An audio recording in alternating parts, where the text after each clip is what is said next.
Today we're going to take a quick look at some unofficial news out of Europe regarding the 2022 Honda CBR500R sport bike, CB500X adventure model, and the CB500F naked sport bike. Thanks to some European documents that were just filed by Honda, we now have a sneak peek look into what Honda might be changing for 2022.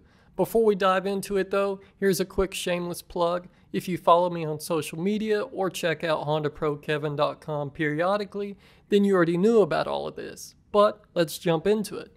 The R and the F models' weights are being shown as pretty much the same as last year, but the X jumps up from 434 pounds to 438. And since these figures are curb weights, that could mean the X is getting a larger fuel tank, and that would follow suit with it being the adventure model. Now when it comes to styling, it's unclear just how much they plan to change, but their dimensions are almost the same. I say almost because 3 of them are now going to be wider. The R model is now at 29.9 inches instead of 29.7.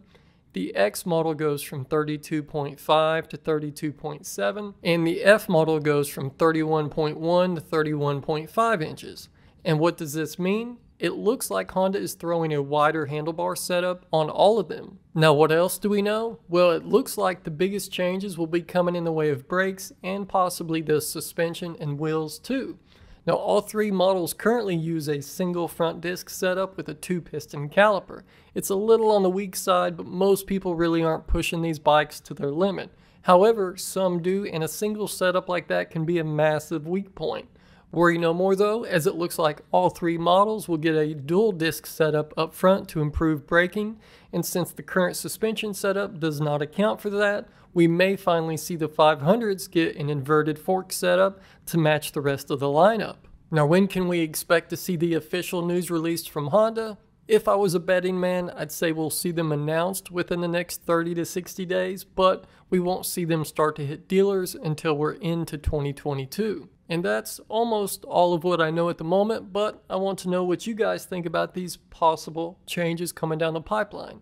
What changes are you hoping Honda throws at the 500 lineup? Or are you anxiously waiting for Honda to hurry up and release the CB500R as you could care less about the others? Let me know what you guys think, and I'll be down in the comments section below joining in on the conversation too. And that's a wrap for this one. Thanks again for all the support lately. I really appreciate it, guys, and we'll see you in the next one.